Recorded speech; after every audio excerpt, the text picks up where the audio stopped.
Section 10.4, trees. So, first of all, what is a tree?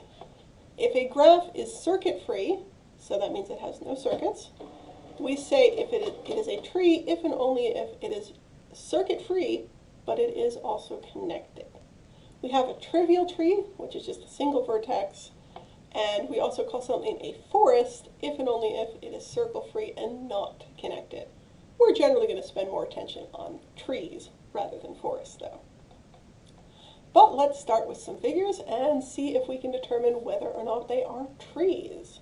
So my first one here you can hopefully see, and let me scroll down here. Oh,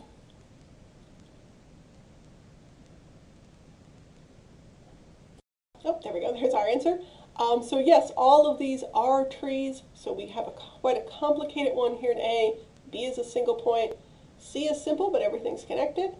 D, this looks like one of those trees we were doing in our probability section, and yes, it is definitely still a tree. So these are all trees. Let's look at some examples of non-trees. In A, we've got this circuit here in the middle. Similarly, B, I've got a circuit. C, I've got a circuit. In D, there's no circuits, but we've got it in two pieces that are not connected. So those would be some examples of things that are not trees.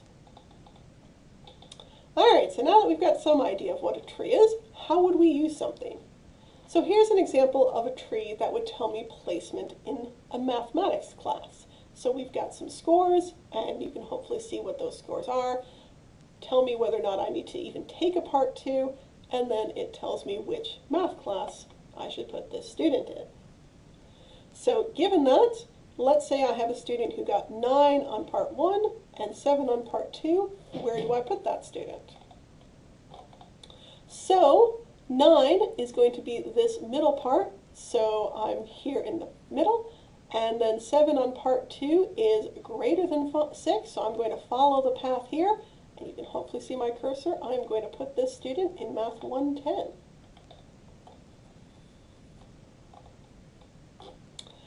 Alright, we also have something called a parse tree, or syntactic derivation tree. Parse is a little bit easier to say though. So here, these are trees that are shown as a derivation of grammatically correct sentences, given some basic rules. So let's see an example of that. So a sentence can be produced by writing first a noun phrase and then a verb phrase. A noun phrase can be produced by writing an article and then a noun. A noun phrase can also be produced by writing an article, then an adjective, then a noun. And a verb phrase can be produced by writing a verb and then a noun phrase. One article is the, one article is young, one verb is caught, one noun is man, and another noun is ball. And we could call those rules productions. But here, we would look at that and say we could come up with a tree for that. And again, we've got some notation here to kind of come up with it. So again, the sentence, we've got the noun and then the verb. We've got the noun, which we can have the article of the noun, or we can have article, adjective, noun, would be how I would interpret that. Again, the verb phrase is made up of verb, then the noun phrase. The article, we're only given the adjective we're given is young, the verb we're given is caught, and we were given two nouns, man and ball. But given those rules, we can very logically, and following everything we have, put them together with this tree. And here is the full tree that we came up with. And you'll notice we've got the young man caught the ball. And you can hopefully see where everything is coming from in that tree. As far as linguistics are concerned, they'll use terms like syntax and semantics. I'm not too worried about that for this class. Let's look at categorizing trees. So let's talk about the number of vertices and the number of edges.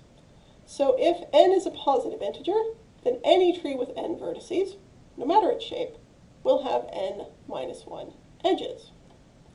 We've also got a partial converse, so a connected graph with n vertices and n minus 1 edges will be a tree. So given that, if we then add one new edge, but not a new vertex, my resulting graph should then contain at least one circuit. And if we remove the edge of a circuit, but do not otherwise disconnect that graph, that then shows we should end up with a tree. And finally, if we've got n vertices and fewer than n minus 1 edges, we should have something that is not connected.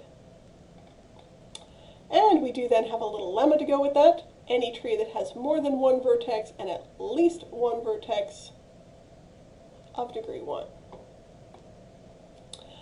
So I've got another definition here for something called a leaf or a terminal vertex.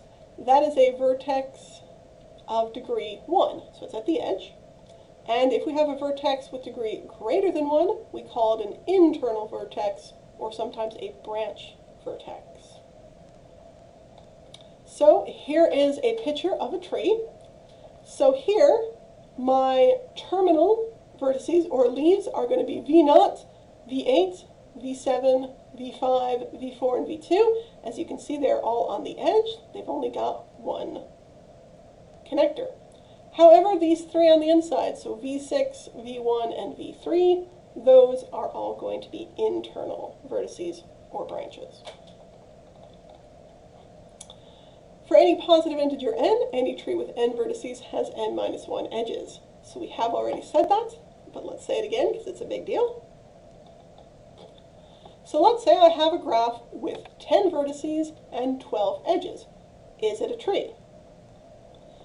Well, the theorem we just said that a tree with 10 vertices has 9 edges, not 12, so my answer would be no. Let's do a little bit more categorization. So I've got a connected graph G. C is a circuit inside of G, and any one of the edges of C is removed, then that graph that remains is still connected. So in that case, again, I've got n vertices and n minus 1 edges. We will then have a tree. Well, let's see an example. So I'm going to have a graph with n vertices and n minus 1 edges. That is not a tree. And let's specifically do 5 vertices and 4 edges.